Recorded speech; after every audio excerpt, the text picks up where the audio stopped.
Bueno, pues entonces comenzamos. ¿Os parece bien? Sí.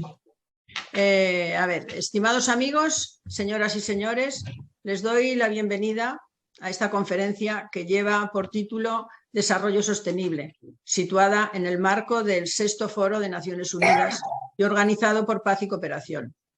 El 25 de septiembre de 2015, los líderes mundiales adoptaron en la Asamblea General de Naciones Unidas un conjunto de objetivos globales para erradicar la pobreza, proteger el planeta y asegurar la prosperidad para todos, como parte de una nueva agenda de desarrollo sostenible. Cada objetivo tiene metas específicas relacionadas con las esferas económica, social y ambiental. Y en este caso nos centramos en la esfera ambiental, ya que uno de los objetivos que persigue Paz y Cooperación es apoyar campañas de protección del medio ambiente en el marco de un desarrollo sostenido. Para ello, contamos con dos expertos en esta materia, a los cuales agradezco sinceramente su participación. En primer lugar, va a intervenir don Jorge Olcina Cantos, catedrático de Análisis Geográfico Regional en la Universidad de Alicante, donde imparte clases de ordenación del territorio, climatología y riesgos naturales. Este señor ha centrado sus investigaciones en diversas temáticas geográficas y es autor y coautor de numerosas publicaciones, artículos, capítulos de libros y monografías. También ha participado en diversos proyectos de investigación sobre temática geográfica e histórica desarrollados en la Universidad de Alicante. También fue ponente en el Año Internacional del Planeta Tierra, declarado por la UNESCO en 2008, y profesor invitado en universidades de España, Europa y Iberoamérica. También es miembro del consejo editorial de diversas revistas científicas de temática geográfica y ambiental. Ha sido evaluador del 5º informe del IPCC sobre cambio climático de las Naciones Unidas. Y por último, es comisionado de la Generalitat Valenciana del Plan Vega-Rengeix para la recuperación y resiliencia de la comarca de la Vega Baja del Segura, tras las graves inundaciones de septiembre de 2019. Y ahora le paso... Bueno, en segundo lugar, también intervendrá don Jaime Martínez Valderrama, doctor ingeniero agrónomo por la Universidad Politécnica de Madrid, especializado en desertificación y cambio global. Tiene más de 20 años de experiencia en zonas áridas de Europa meridional, África, Asia y América del Sur. Y desde 2019 es investigador postdoctoral en el Instituto Multidisciplinar para el Estudio del Medio de la Universidad de Alicante. Ha participado en más de 30 proyectos de investigación y tiene diversas publicaciones en revistas de alto impacto, además de varios libros, entre los que destaca Los desiertos y la desertificación. Y como presidente de Paz y Cooperación les agradezco mucho su asistencia y espero que disfruten de las extraordinarias ponencias con las que tenemos la suerte de contar hoy. Y ya, pues sin más dilación, le doy paso a don Carlos Uriarte, profesor de Derecho en la Universidad Rey Juan Carlos y patrono de Paz y Cooperación, que va a ser el moderador de esta conferencia. A continuación, Carlos. Muchísimas gracias a la presidenta de Paz y Cooperación, de la Fundación Paz y Cooperación, Rosa Olazábal, por haber organizado este interesante webinar sobre un tema de tanto interés en el marco del VI Foro Naciones Unidas sobre el desarrollo sostenible, que como bien dice es uno también de los temas que desde la Fundación Paz y Cooperación queremos desarrollar y que forma parte de uno de nuestros objetivos. Yo simplemente voy a hacer una breve introducción y después ya daré paso también a los ponentes, porque mi labor es meramente de ser moderador del evento. En el año 2015, con el desarrollo de dar a continuidad a los objetivos del milenio, Naciones Unidas impulsó los Objetivos de Desarrollo Sostenible, estos famosos ODS que tan de moda están en la actualidad. En estos Objetivos de Desarrollo Sostenible están involucrados los 193 estados pertenecientes a la ONU y es una agenda que marca 17 objetivos que están previstos para ser cumplidos de aquí al año 2030. Estos 17 objetivos son diversos, abarcan desde el fin de la pobreza, el hambre cero, salud y bienestar, educación de calidad, igualdad de género, agua limpia y saneamiento, energía asequible y no contaminante, trabajo decente y crecimiento económico, industria, innovación, infraestructuras, reducción de las desigualdades, ciudades y comunidades sostenibles, producción y consumo responsables, acción por el clima, vida submarina, paz, justicia e instituciones sólidas, vida de ecosistemas terrestres y, el último, alianza para alcanzar los objetivos globales. Estos objetivos aunan diferentes ámbitos como el económico, el medioambiental y el del progreso en cuanto a los derechos civiles y persigue el progreso de todas las sociedades y materias clave para ellas mismas y para el mundo en el que vivimos. El cumplimiento de estos objetivos se presume ambicioso principalmente por las diferentes prioridades que persiguen cada uno de los estados a nivel particular. También supone un arriesgado objetivo debido a la participación de países desarrollados cuyos sistemas distan del respeto a los derechos individuales o cuyos regímenes económicos no están suficientemente desarrollados para aplicar nuevos métodos de producción amables con el medio ambiente. No supondrá lo mismo alcanzar estos objetivos para un país europeo que para, por ejemplo, un país del África subsahariana. Tendremos que ver el efecto de la pandemia y la consecuencia de las crisis económicas que tienen sobre el cumplimiento de estos objetivos, algo que todavía seguramente que los expertos tendrán que analizar, debido a que ha supuesto un cambio en las prioridades para todos los estados, a la par que ha paralizado la actividad de muchos de ellos. El cumplimiento y desarrollo de los Objetivos de Desarrollo Sostenible, los ODS, emana directamente de los principios fundamentales de Naciones Unidas, así como de la Carta Universal de Derechos Humanos, lo que provoca que deban de ser una prioridad para todos los participantes en la escena internacional. Y después de haber enmarcado un poco el tema, porque hay muchas personas que seguro que están conectados, que desconocen qué son los Objetivos de Desarrollo Sostenible, aunque se habla mucho de los ODS, voy a dar la palabra al primero de los ponentes, que es don Jorge Olcina Cantos, que es, entre muchas cosas, catedrático de Análisis Geográfico Regional en la Universidad de Alicante. Don Jorge, tiene la palabra.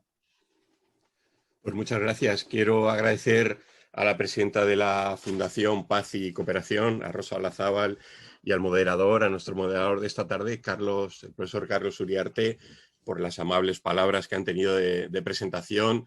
Y debo agradecer también a la persona que va a compartir o que vamos a compartir esta tarde, a Jaime Martínez Valderrama, compañero de trabajo, de investigación en la Universidad de Alicante, que gracias a él pues me permitió participar en este foro y bueno, pues esperamos que en los próximos minutos, tanto la exposición que luego desarrollará Jaime como la que yo voy a presentar ahora, pues pueda resultar amena, sobre todo instructiva, sobre un tema pues, importante como es el del tratamiento, la gestión del medio en las zonas áridas o semiáridas, y particularmente en mi caso de un elemento pues, fundamental para la vida en estos espacios geográficos como es el agua, ¿no? Yo voy a comenzar esta parte analizando ese necesario cambio de paradigma que debemos impulsar en la gestión del agua en estas zonas semiáridas y áridas,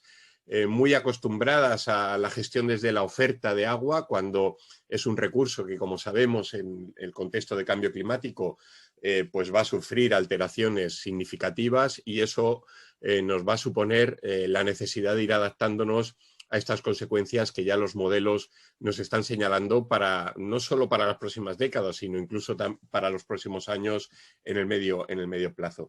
Con su permiso voy a compartir una presentación. Yo creo que es mejor presentar una serie de imágenes, ¿no?, que puedan hacer más amenas. No sé si se da la opción de compartir. De momento no me deja, me dice que el anfitrión me tiene que dar permiso para poder compartir. No sé si a lo mejor habrá alguna indicación o...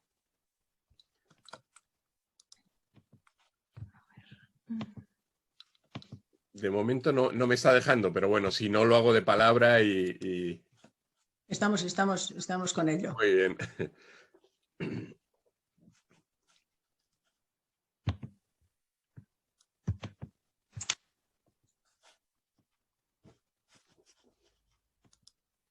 Ahora sí. Bueno. Perfecto, muchísimas gracias y vamos a... No sé si se está viendo ahora la presentación, ¿se ve? Sí, pero no estamos, ahora sí está en modo presentación, sí. Perfecto, pues nada, vamos con ello. Como les decía, yo les voy a hablar de los trabajos que llevamos en nuestro grupo de investigación sobre las relaciones entre clima y agua, ¿no? En estos espacios áridos o semiáridos que tienen pues una gestión un poco más compleja que el resto de medios geográficos, ¿no? del planeta. Me gusta empezar siempre con algunas reflexiones, ¿no? Como la que nos propuso Plinio el Viejo en su Historia Natural, de que el agua es de la naturaleza de las tierras por la que fluye. Esto a veces lo olvidamos, pensamos que el agua es propiedad del ser humano y que puede hacer con ella todo lo que quiera o en función de sus necesidades. Y luego este trabajo tan interesante que a comienzo del siglo XXI publicó Marc de Villiers, bueno, sobre la necesidad del respeto al agua, ¿no? Al medio que nos da, en definitiva, que nos permite la vida en la superficie terrestre. Quiero también destacarles, como preámbulo de esta presentación, pues esos aspectos que a mí me parecen fundamentales, esos aspectos éticos del agua. Decíamos que el agua es propiedad de la tierra, que el ser humano, por supuesto, podemos hacer uso de ella para cubrir nuestras necesidades básicas, que siempre debe primar el bien común en la planificación y gestión del agua, que un grupo humano puede contar fundamentalmente con el agua que tiene en su territorio, debe hacer una gestión eficiente de esos recursos que dispone en su territorio, en las escalas más próximas, y en caso de que tenga que necesitar o porque por las propias condiciones naturales no haya recursos suficientes, siempre tiene que apostarse por aquella solución que suponga menos impacto ambiental en el medio geográfico.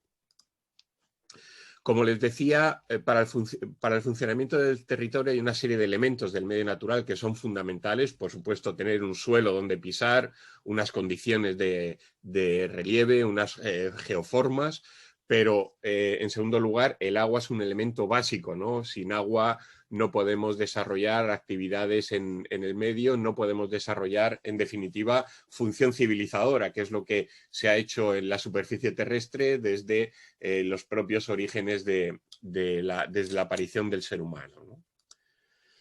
Y tenemos que tener presente que el agua no es un componente único, aislado, sino que forma parte de un sistema natural donde los elementos están interrelacionados, ¿no? En las últimas décadas, en este contexto que estamos mencionando de cambio climático, nos hemos dado cuenta de la importancia que tiene la interrelación de todos los elementos. No solo es una parte del medio la que es afectada, sino que la ligera modificación en alguno de los elementos, en el aire, en el agua, en el suelo, puede afectar al resto de elementos del sistema natural.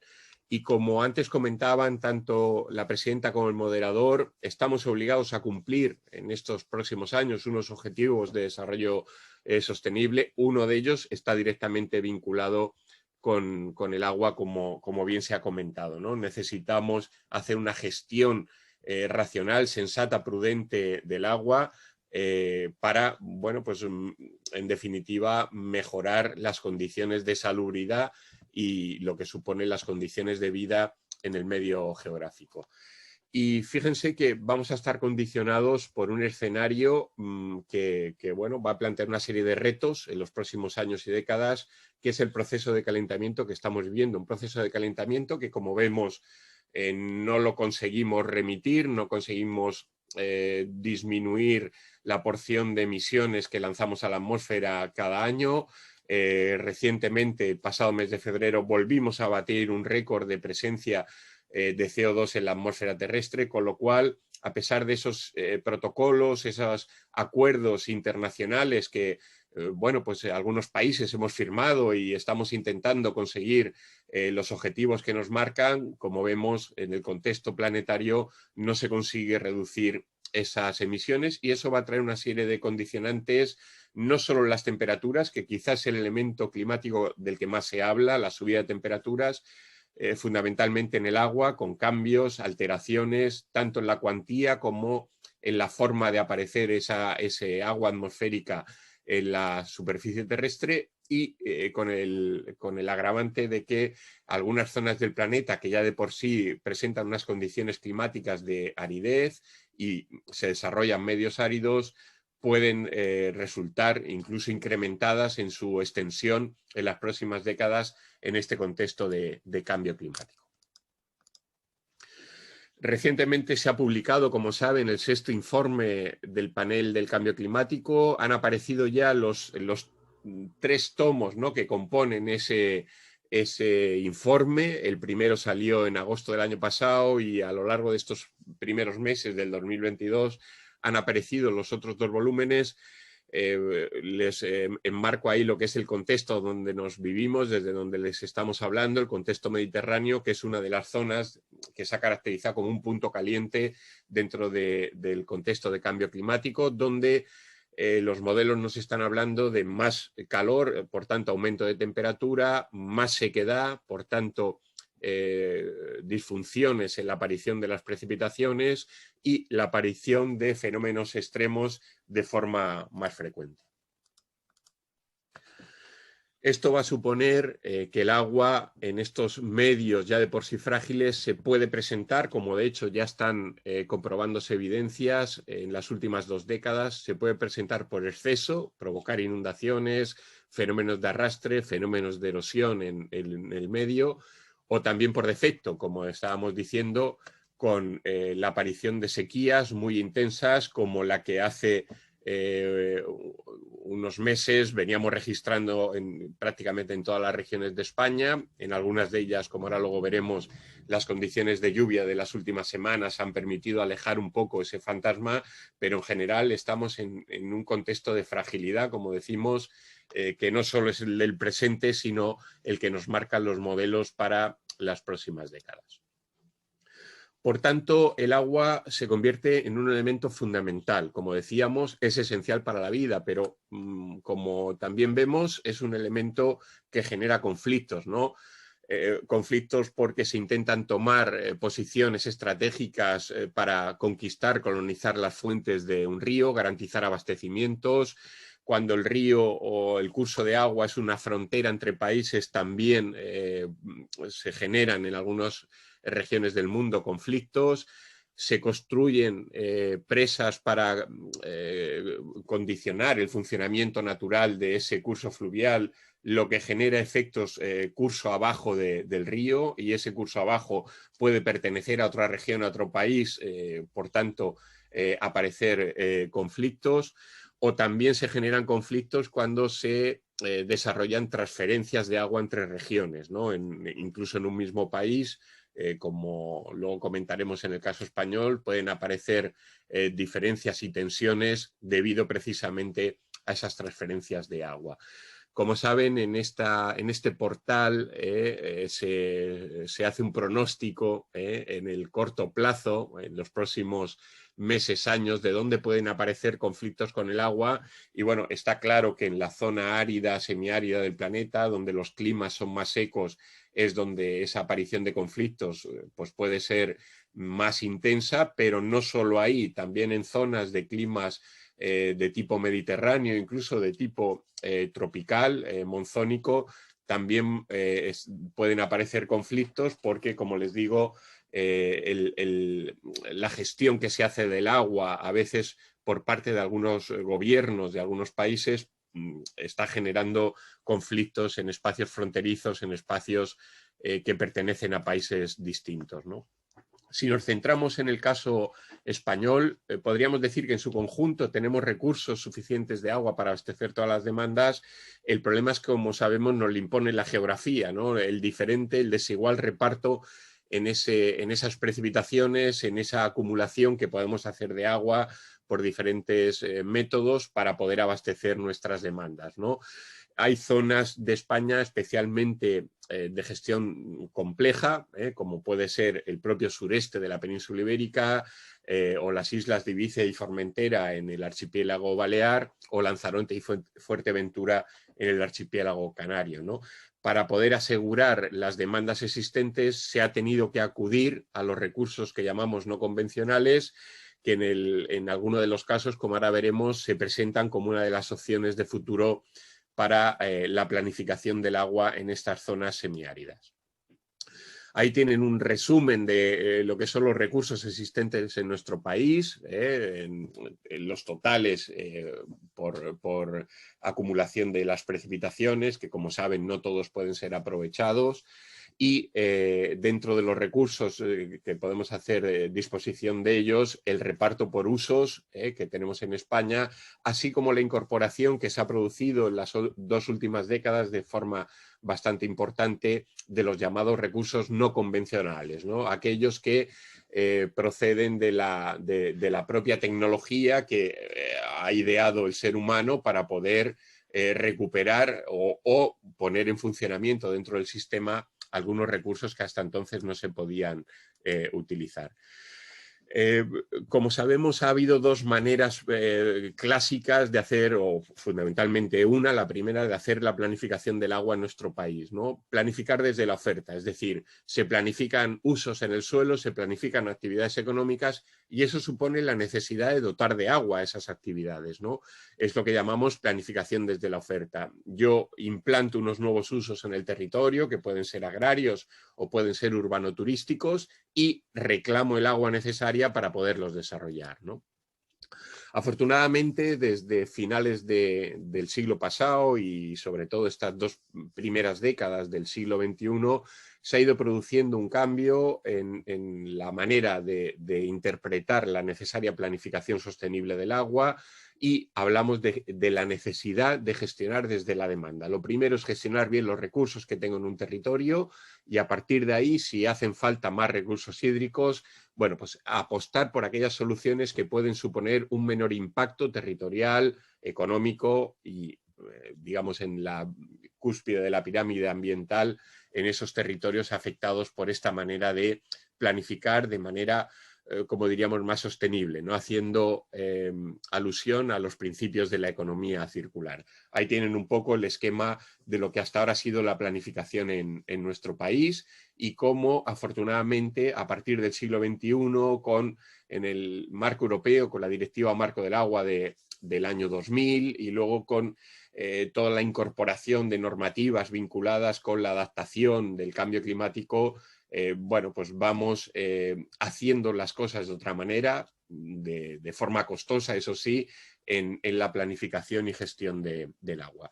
Ahí tienen algunas imágenes de lo que pueden representar estas 2 formas de planificar el agua, ¿no? La planificación desde la oferta, construir embalses, hacer explotación de acuíferos, en algunos casos hasta llegar al punto de la sobreexplotación y la contaminación química de esos acuíferos por sobreexplotación, o bien transferencias de agua, como el resumen de trasvases que están existentes en nuestro país. Como sabemos, el último proyecto fue el del trasvase del Ebro, aprobado en la ley del Plan Hidrológico Nacional del 2001, que luego fue derogada en ese artículo que hablaba del trasvase del Ebro, pero como ven, son propuestas que han estado presentes en la planificación del agua en España desde el siglo XIX, ¿no? Y el último eslabón, que fue la aprobación del programa Agua, que sustituía las aguas previstas del trasvase del Ebro por aguas procedentes de recursos no convencionales, depuración, reutilización y especialmente desalación, ¿no? La desalación, en el fondo, es también una política de oferta. Bueno, quizás menos agresiva territorialmente que un macro trasvase, un trasvase que suponga la transferencia a kilómetros de distancia, pero es también una política de oferta, ¿no? Por eso se impone la planificación desde la demanda, ¿no? En el contexto del siglo que vivimos, siglo XXI tiene que ser el siglo de la sostenibilidad y la adaptación al cambio climático. necesitamos mejorar primero la gestión del agua que tenemos. Ahí tienen algunos ejemplos, ¿no?, de cómo todavía en la gestión urbana seguimos perdiendo agua en la red. Esto yo creo que sociedades modernas deben evitarlo al mínimo posible. Tener porcentajes de pérdida todavía superiores al 15, al 20% en algunos casos no debería ser admisible. Incluso debería estar penalizado, al menos económicamente, para aquellos municipios que no lleven a cabo una gestión eficaz del agua. Ahí tienen un caso muy conocido en el sureste peninsular, como el cambio de gestión en la gestión del agua de abastecimiento pues pudo suponer y supuso en definitiva una mejora en la eficacia en esa gestión, desde pérdidas en red superiores al 20, 25, 30% a pérdidas mínimas que no alcanzan ya el 7 al 8%. ¿No? Es un poco el objetivo que se debe perseguir siempre en la gestión del agua en estas zonas, especialmente de territorios semiáridos, donde el recurso agua se convierte incluso en un pequeño objeto de lujo, ¿no? por su poca presencia, ¿no?, natural. Se han desarrollado en algunos casos, y ya voy terminando, campañas de ahorro de agua. Es un poco lo que tenemos que hacer. Primero, ante coyunturas difíciles, no solo de la propia tendencia a la disminución de precipitaciones, sino a la aparición de sequías intensas como la que hemos estado viviendo en los últimos meses en nuestro país. Lo primero que tenemos que hacer es una gestión racional y sensata, una gestión prudente del agua de la que podemos disponer, ¿no? Y ahí tienen algunos ejemplos de campañas que a lo largo de estas 2 décadas últimas, desde que comenzó el siglo XXI, se han desarrollado en diferentes municipios o ámbitos de planificación de nuestro país, ¿no?, para que vean un poco cómo con simples medidas domiciliarias podemos alcanzar ahorros de agua muy significativos, de hasta el 50% en nuestro gasto corriente, gasto diario de agua, o también modelos urbanísticos más o menos consumidores de agua en función del uso que se le dé al suelo, o bien con espacios verdeados, ¿no?, de forma artificial, que exigen un gasto de agua muy abundante. Bueno, son modelos insostenibles en el contexto que estamos diciendo, ¿no? Ahí tienen el caso, por ejemplo, muy, muy conocido, que en la sequía de comienzo de los 2000 en Cataluña llevó a cabo el municipio de Sant Cugat del Vallès.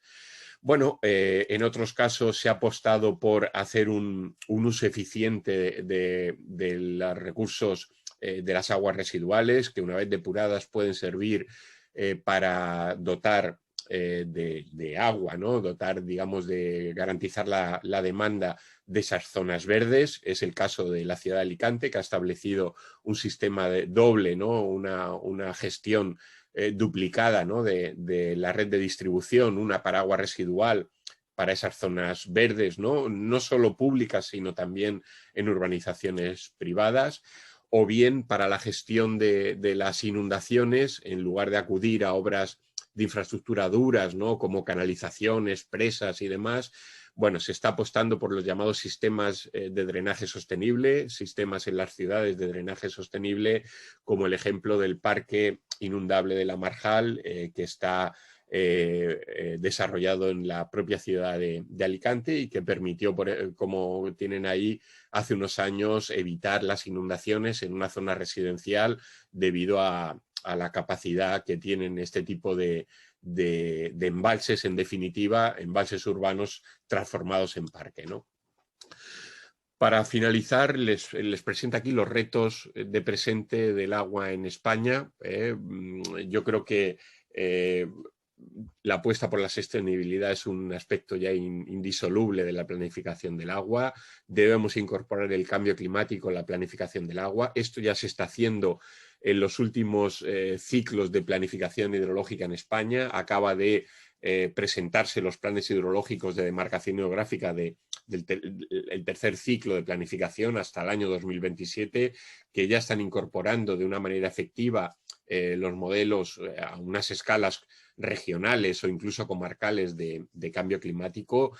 porque las precipitaciones, ya lo estamos notando, están experimentando no solo cambios en la cuantía anual, con una tendencia clara a la disminución, sino también alteraciones en la forma de llover, en la presentación estacional de las precipitaciones. Bueno, todo eso nos obliga a ir planificando teniendo en cuenta esos cambios en el clima. Por supuesto, una planificación que apueste por medidas blandas a la hora de establecer pues, mecanismos de reducción de los extremos del agua, de las inundaciones y de las sequías, y una planificación del agua que en definitiva tenga sobre todo en cuenta el criterio científico-técnico, ¿no? Afrontamos unos próximos años que, bueno, ya lo estamos notando, como les decía, van a ser decisivos para la puesta en marcha de medidas de adaptación al cambio climático en zonas donde la precipitación no es abundante, lo que llamamos zonas semiáridas o áridas de nuestro país, va a ser trascendental, ¿no? Ir cambiando el paradigma, no podemos seguir apostando por políticas de oferta continuada de agua, con lo cual los trasvases van a estar muy en entredicho, no solo por aspectos éticos o políticos, ¿no? Sino simplemente por causas climáticas de disminución de la posibilidad de tener caudales que transferir, ¿no? Si hay una sequía importante, no hay caudales que se puedan transferir, pero si además las tendencias a medio plazo a lo largo de este siglo nos hablan de una disminución de precipitaciones en algunas partes de España, especialmente en la zona mediterránea, pues tampoco va a haber caudales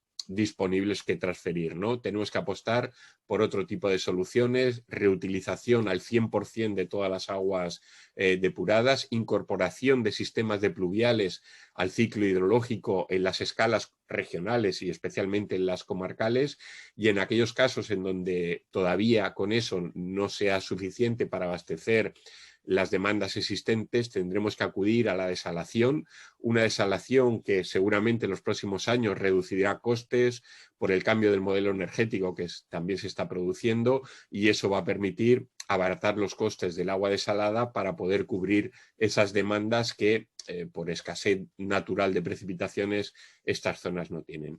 Yo finalizaría aquí mi intervención, luego si hay tiempo para el debate podemos seguir discutiendo. Muchas gracias. Pues muchísimas gracias al profesor Jorge Olcina Cantos por su magnífica exposición, que a mí personalmente creo que lo ha planteado muy bien, yendo desde lo general, desde lo global, desde Naciones Unidas, desde el mundo, hacia lo más concreto que es ya incluso la ciudad de Alicante, como ha comentado con esos ejemplos. Que es como muchas veces mejor se entienden las cosas, ¿no? Yendo de lo global a lo local, ¿no? Porque solamente cambiando lo local podemos también cambiar lo global, ¿no? Yendo de cambiar nuestro ecosistema, de nuestro entorno, lo más próximo, podremos cambiar entre todos el mundo. Y sin más, después de agradecerle su ponencia, doy la palabra también a don Jaime Martínez Valderrama, que es investigador postdoctoral del Instituto Multidisciplinar para el Estudio del Medio, Ramón Margalet, de la Universidad de Alicante, quien también nos va a dar una ponencia sobre cómo comprender la desertificación para poder solucionarla. Sin más, pues tiene la palabra el ponente. ¿Qué tal? Muy bien. Gracias, Carlos, por la presentación y gracias a Paz y Cooperación por esta invitación. En el caso decía Jorge que él había sido invitado gracias a mí. Bueno, yo he sido invitado gracias a Silvio Martínez. Esto es una cadena de transmisión. Que, en fin, ha sido profesor de investigación del Instituto de Economía y Geografía del CSIC. Y que, bueno, yo me formé allí hice mi tesis y aprendí. Más allá de los conocimientos concretos de desertificación, que voy a tratar de exponer ahora, parte de ellos, sí es lo que hay que hacer una tesis, que es aprender a aprender. Más concretamente, con un enfoque sistémico que da una técnica que se llama dinámica de sistemas, y que ese enfoque holístico es esencial, ¿no? Para estos problemas ambientales o de sostenibilidad, que finalmente voy a tratar de hacer ver el tema de la desertificación no es ambiental, no es una cuestión ambiental, social y económica, ¿no? Eso es desarrollo sostenible. Voy a intentar también, como Jorge, poner una presentación para distraer un poco la atención y que no se me vea a mí la cara todo el tiempo, si no, eso va a ser muy aburrido. Si es que voy a compartir a ver si Yo ya lo estoy viendo, no sé si se está viendo. Sí. Sí, vale. Bueno, yo voy a intentar transmitir un par de ideas, un par de mensajes, y con eso la verdad es que me sentiría bastante satisfecho, y es un poco el título que tiene la charla, ¿no? Y es que ver en qué consiste la desertificación, también en qué no consiste la desertificación, y en base a ese entendimiento proponer soluciones y ver qué soluciones son las que está proponiendo desde la Convención contra la Desertificación de Naciones Unidas. Vamos a ver si esto paso la... Bueno, normalmente cuando hablamos de desertificación, el público en general suele tener una imagen de desiertos y se suele equiparar desiertos a desertificación. Es más, se considera que la desertificación es un proceso mediante el cual los desiertos van avanzando. Las dunas de arena las va llevando de un lado para otro y eso se va comiendo ciudades. Y eso es verdad que ocurre a pequeña escala, diría globalmente, pero eso no es desertificación. Eso desde luego es un problema si las dunas se mueven y se tragan tu casa, pero no es desertificación. Por lo tanto, cuando el problema se concibe de esa manera y se considera que es un desierto que avanza, las soluciones que se habían propuesto, que todavía en algunos casos se sigue proponiendo, es construir una barrera vegetal para parar ese avance. Ponemos árboles ahí, los regamos e intentamos que el desierto se contenga ahí. Eso no tiene nada que ver con la desertificación, suelen ser soluciones abocadas al fracaso. Primero, porque esos árboles se suelen secar. Y segundo, porque el problema está normalmente a nuestras espaldas. Es decir, si mirando el desierto, el problema de desertificación está ocurriendo detrás de nosotros. ¿Por qué? Porque la desertificación es un proceso en el que está completamente implicada la actividad humana. Y vamos a ver cuál es la definición que da Naciones Unidas a través de su convención, se hizo en el año 94 y empezó a ser operativa en el 96, donde dice que la desertificación es la degradación que ocurre en las zonas, en un determinado tipo de zonas, en las zonas áridas, semiáridas y subhúmedas secas, como consecuencia de dos cosas, de las actividades humanas y de las variaciones climáticas. O sea, hay dos elementos aquí. Hay variaciones climáticas, como por ejemplo las sequías, pero a la vez se da una actividad humana inadecuada, ¿no? Que son estas otras... ahora voy a comentar alguna cosa. Estas imágenes pueden hablar mucho más de lo que es desertificación. Es decir, la tala de un bosque, por ejemplo, donde luego hay una lluvia fuerte y se pierde el suelo, el riego inadecuado de un determinado lugar que hace que aflore la sal que estaba ahí acumulada, la sal que trae el agua, hace que se salinice ese campo, o los regadíos en zonas donde llueve muy poco y, por tanto, para regar se utilizan aguas subterráneas y esos acuíferos se secan. Hay casos extremos, ¿no? Por ejemplo, en el desierto arábigo, hace unos años se planteó aquel país, Arabia Saudí, regar el desierto y cultivar alfalfa para ser autosuficientes en esto, alfalfa, y dar de comer así a sus vacas. Pues, esos eran aguas que habían tardado en acumularse unos 40.000 años. Son aguas de lluvias de hace 40.000 años, 30.000 años. Y había un gran volumen de agua. Bueno, eso duraría muchísimo tiempo. En 30 años se acabaron los acuíferos. Una vez acaban los acuíferos, ese es uno de los problemas de la desertificación. Y es que no suele haber marcha atrás. Una vez que perdemos el suelo, perdemos el agua, que llevó mucho tiempo fabricarla, acumularse, pues retornar al punto original es muy complicado. Más porque, claro, en estas zonas el hecho de que llueva poco hace que los procesos ecológicos, los procesos biológicos sean muy lentos. Acumular un centímetro de suelo fértil puede llevarnos a lo mejor 800 o 1000 años. Y para que se hagan una idea, en una tormenta que cae en determinadas condiciones, en el que, por ejemplo, un campo acaba de ser recientemente arado y hay cierta pendiente, en una tormenta de ese calibre se puede perder ese suelo, 1 centímetro o 2 centímetros. O sea, lo que le llevó a la naturaleza 1000 años a hacer. Entonces, volver atrás es muy complicado. Estas zonas áridas, en castellano o español hablamos de zonas áridas, en inglés hablamos de drylands. Y las zonas áridas es un poco esto complicado, porque en las zonas áridas que utilizamos en castellano en realidad están compuestas por varias categorías. Una de ellas son las áridas, pero bueno, por internet, las zonas áridas incluyen todas estas categorías. Sin embargo, la desertificación solo incluye estas tres. Esto es un punto de controversia en la definición, como tantos otros, ¿no? Uno de los grandes problemas que tiene la desertificación, y que ha supuesto que hasta ahora no se haya avanzado mucho, es que es un campo tremendamente ambiguo y complejo. ¿Por qué? Porque por degradación se entienden muchas cosas, demasiadas cosas, ¿no? Degradación es pérdida biológica, es pérdida económica y pérdida de complejidad o de biodiversidad. Entonces aquí entra una cosa y la contraria. Voy a ponerles un ejemplo. Pongamos por caso un sitio donde se pastorea mucho, hay mucha ganadería y se acaba con el matorral. El matorral desaparece, llueve, empieza a perderse suelo. Es un caso de desertificación por exceso de ganado. Ha habido mucha ganadería que acaba con la vegetación y después se ha perdido el suelo. Vale. Pero ¿qué ocurre? Que si no pastamos esa zona, entonces se da lugar a lo que se conoce como un desierto verde. Es decir, cuando no se pastorea nada, las especies leñosas empiezan a invadir el pastizal y ese pastizal deja de tener valor económico porque ya no es pastable. Entonces deja de tener valor, hay una pérdida económica. Con lo cual estamos en la tesitura de que si se pasta demasiado y hay sobrepastoreo es desertificación, pero si no se pasta nada, también es desertificación. Todo esto son algunas de las complejidades que hace que el tema sea difícil de gestionar y de proponer soluciones adecuadas, ¿no? Que lo que puede ser adecuado para uno puede no serlo para otro. En todo caso, estamos hablando de un problema que afecta a muchísima superficie. Al 40% de la superficie de la Tierra tienen esta categoría. Por volver quizá a un caso que nosotros conocemos bien, puesto que estamos en Alicante, en España es el 75% de su territorio es considerado zonas áridas. Es árido, semiárido, húmedo, seco. Y hay provincias que son completamente de este tipo, ¿no? Que están más al sur. Por tanto, una primera idea a tener en cuenta es que la desertificación no ocurre por algo que venga de fuera. Desertificación no es equiparable a sequía, no es equiparable a que avanza el desierto. Es una mezcla compleja de muchas cosas. Una mezcla compleja de variaciones climáticas y de actividades humanas inadecuadas. En esta imagen podríamos decir que hay un factor externo que son las variaciones climáticas y hay otro interno, es decir, que estamos involucrados los seres humanos, que es nuestra actividad inadecuada. Es decir, tratamos de sacar más de lo que da el territorio constantemente y eso hace que se agote. Y se refiere a un tipo concreto, a un bioma concreto que son estas tierras secas. ¿Qué ocurre?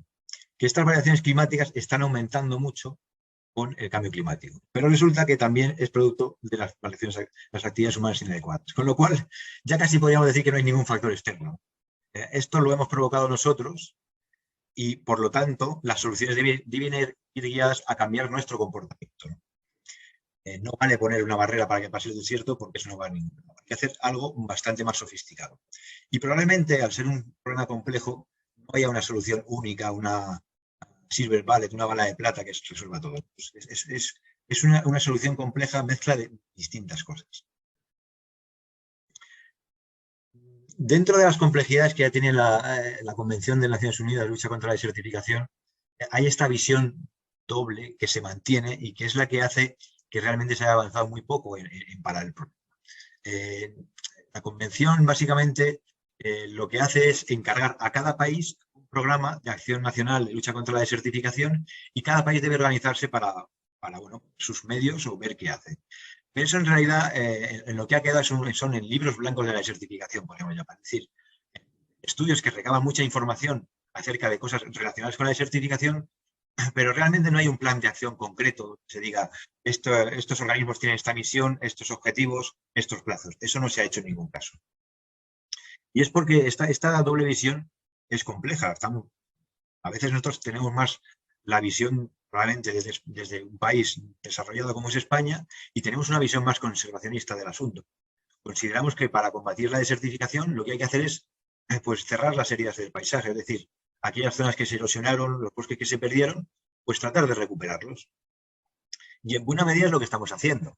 Si nosotros vemos el mapa de España de cubierta vegetal de hace 30 años y el de ahora, pues vemos que se ha recuperado mucha vegetación.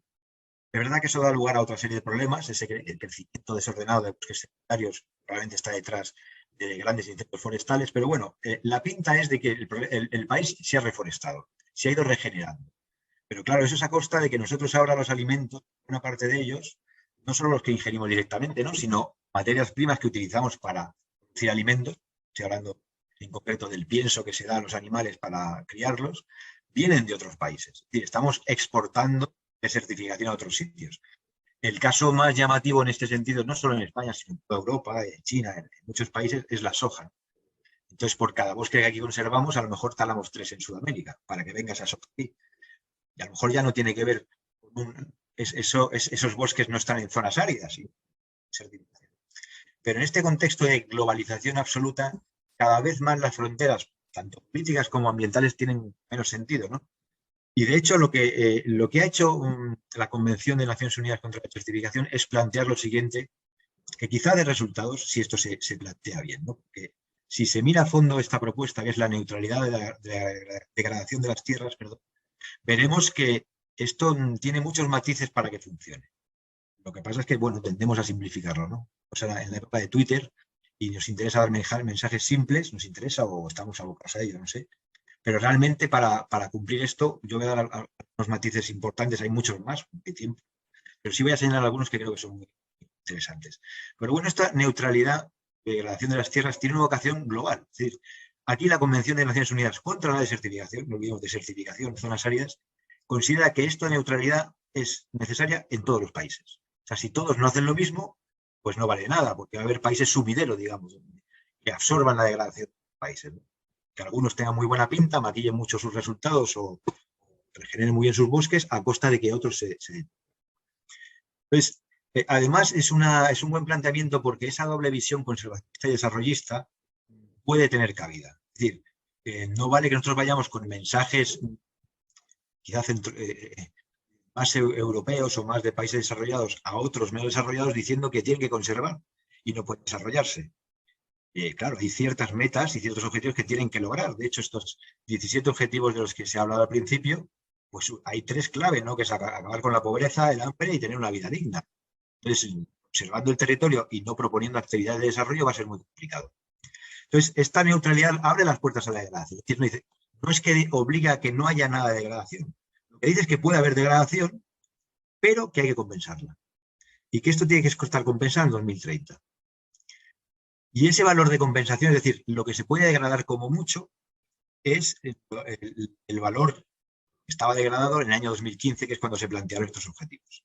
Esa es la meta que tiene que lograrse, ¿no? Es decir, puede degradarse, pero hay que regenerar. Y aquí viene uno de los matices. No vale regenerar en cualquier lado. Es decir, no sirve que yo ponga una serie de campos de cultivo en una zona y a miles de kilómetros financie una campaña de reforestación para plantar árboles. Eso no sirve. Lo que dice este principio de la neutralidad es que debe hacerse en la misma zona del mismo tipo de uso del suelo. Es decir, que si yo en una comarca decido poner una zona en plantación o dar una serie de bosques, en esa misma comarca, con ese mismo tipo de suelo, debo regenerar también ese bosque. Con lo cual eso lo complica todo bastante. No es tan fácil compensar. Además hay otra cosa, y es que estamos hablando, esta es una de las cuestiones en las que se ha simplificado la neutralidad de la degradación, en reforestar. En realidad esa es su última opción, esa es la última opción.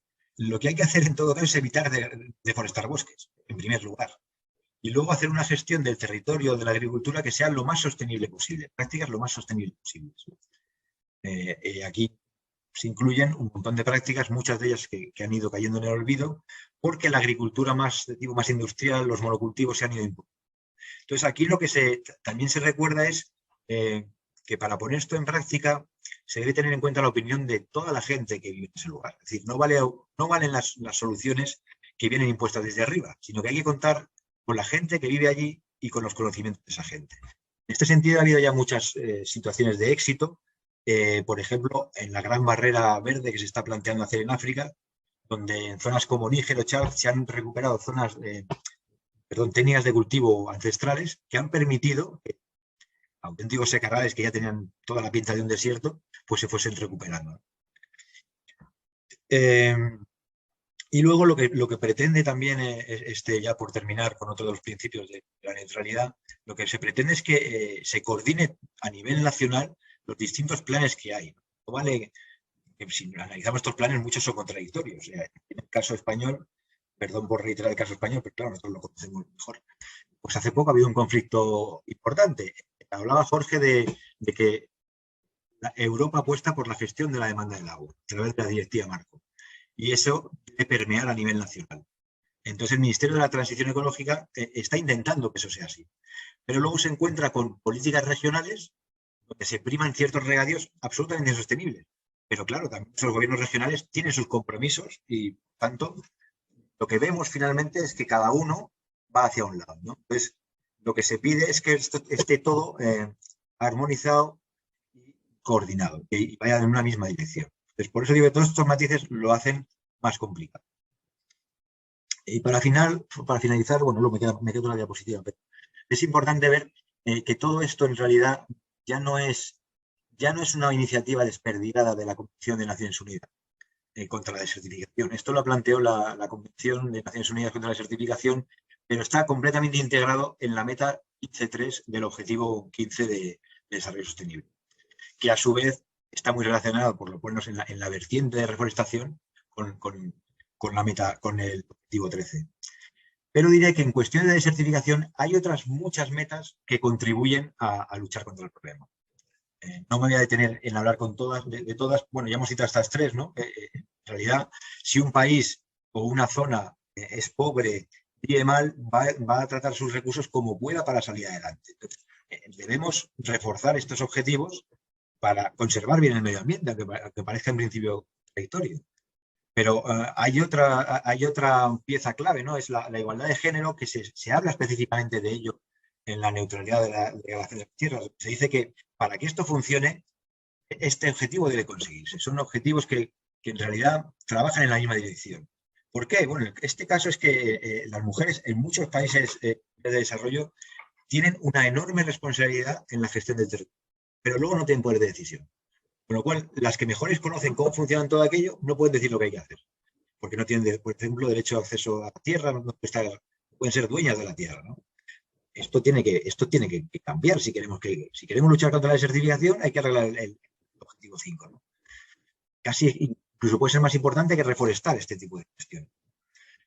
A su vez, el objetivo 5 se mejora si mejoramos la educación. Hay un montón de estudios que, claro, cuanto más sepa la gente, cuanto más sepan las mujeres, más se pueden empoderar. El acceso a la educación de las mujeres en muchos países es muy complicado. Por lo tanto, lo que yo quiero dar una visión es holística, como decía al principio, ¿no? No es centrarse en una única política para combatir la desertificación hay que reforestar territorio. Sí, esa es una de las soluciones. Pero en el fondo hay que mejorar en muchos objetivos que luego nos van a dar frutos en el medio y largo plazo. En el medio y largo plazo, si trabajamos bien estos objetivos, ayudaremos a conseguir luchar contra la desertificación. Y ahora sí, para cerrar, pues sí, sintetizaría aquí algunos mensajes que he ido contando. Esta está más enfocada al clima, pero bueno, en realidad puede servir también para la desertificación y en general para casi cualquier problema de tipo. Aquí se refleja muy bien, ¿no? Yo he señalado alguna frase, pero vamos, es que la idea es esta, es que no tenemos un enemigo, no es que nos venga de fuera sequías impuestas por la suerte o por que hemos hecho, no sé, algo malo y los dioses se han enfadado. No, es que lo estamos haciendo cada día nosotros, ¿no? Por nuestros modelos de consumo, por nuestra forma de vivir acelerada, en fin, se requieren cambios drásticos en el sentido que yo diría que son de corte ético. No solamente son cuestiones de soluciones tipo técnicas o científicas, que también, pero es que hay que vivir de otra manera, porque el planeta no aguanta nuestro ritmo. Y esto yo creo que también se recoge en muchas de las metas en las que se desagregan esos 17 objetivos de desarrollo sostenible. Son 170, ¿sí? Pues en muchas de ellas vamos viendo que en realidad lo que hay que hacer es vivir de otra manera, ¿no? Y este es el gran reto. No sé si lo conseguiremos en los 8 años que quedan hasta 2030, pero por lo menos si ponemos la mirada hacia hacer las cosas de manera diferente, pues puede que salgan cosas diferentes. Si pues seguimos actuando de la misma manera, pues tendremos resultados. Y bueno, nada más, dar las gracias de nuevo a Paz y Cooperación por invitarme a esta charla, porque para nosotros los científicos, aunque nos se han presentado estos méritos de revistas de impacto y a las que estamos obligados, ¿no?, para mantenernos en la pelea, en realidad nuestra actividad no tiene mucho sentido si no llega al gran público, ¿no? Entonces, este foro es una manera de acercarnos al gran público. Así es que gracias y ojalá que haya otra ocasión.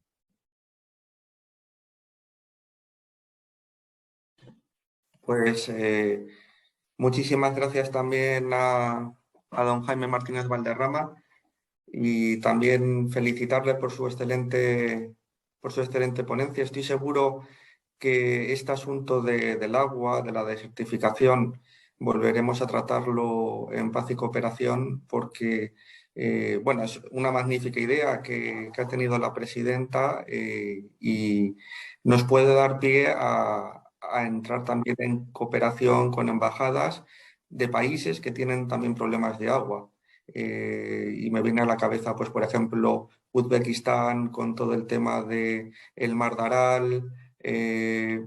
Como hemos visto, no solamente hay problemas de desertificación en ciertos lugares del mundo, sino también el agua es generadora de conflictos y nos podemos ir, por ejemplo, al ejemplo del Nilo, donde hay problemas entre Egipto y Etiopía por la famosa construcción de la presa de Etiopía, que entonces haría que llegase menos agua a Egipto. Y bueno, estos ejemplos del problema del agua lo vemos en el África subsahariana, donde ha habido guerras civiles y tribales, fundamentalmente entre ganaderos que son los nómadas, ¿no? Y los agricultores que son los sedentarios, ¿no? Y por ese también escasez del agua, ¿no? Entonces, sin duda alguna, es muy necesario tratar estos temas que no solamente afectan a España, que nosotros el problema de la desertificación lo sufrimos de primera mano en nuestro país, sino que se producen en muchísimos lugares del mundo, independientemente de que estos países sean considerados pobres o ricos. Y por eso tenemos que trabajar juntos para luchar contra la desertificación en el mundo, porque genera pobreza, genera conflictos, genera desigualdad. Así que muchísimas gracias y doy la palabra. Bueno, yo creo que quizás a lo mejor, no sé si alguna pregunta del público antes de dar la palabra a la presidenta, pero estoy seguro que a lo mejor algún participante quiere hacer alguna pregunta a los expertos. Me gustaría hacer un comentario. Soy Silvio Martínez y para señalar que de los objetivos que se han puesto, el número 4, que tiene que ver con la educación, me parece que, siendo todos importantes, es el más importante de todos, y habrá que empezar por la educación preuniversitaria, incluso desde los 5 años y quizá antes, incluyendo esto que se denomina pensamiento sistémico, para que desde muy niños y niñas tengan la visión integral de los problemas complejos y dinámicos como los que hemos estado viendo aquí. Por eso es una pena que en la modificación que se ha hecho recientemente para el plan de educación, tanto de primaria como secundaria, ya no sé si se llaman así, pero así se llamaban en mi época, pues siga sin aparecer la palabra sistémica, pensamiento sistémico, dinámica de sistemas, que países incluso como Turquía, no digamos nada, Estados Unidos, Canadá, Holanda, Alemania, Francia, Italia, Finlandia, Noruega, etcétera, tienen incluido en sus currículum de enseñanza. Nada más, esto quería señalar. Pues muchísimas gracias a don Silvio. ¿Hay alguna otra consideración o pregunta a los expertos por parte de los asistentes?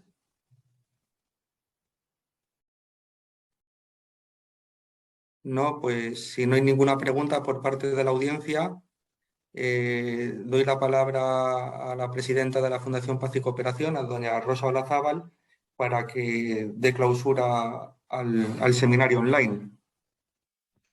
Bueno, pues me he quedado maravillada de la exposición tan extraordinaria y brillante que han hecho nuestros ponentes. Y les doy muchísimas gracias por ello y esperamos volver a teneros en otra ocasión. Me ha encantado, me ha encantado. Me ha encantado. Gracias, un placer, claro que sí. Y muchas gracias a todos también por su asistencia, a todos los visitantes que hemos tenido, y esperamos en breve hacer una nueva conferencia. Y muchas gracias. Muy bien, gracias. Así quedamos por finalizada la conferencia.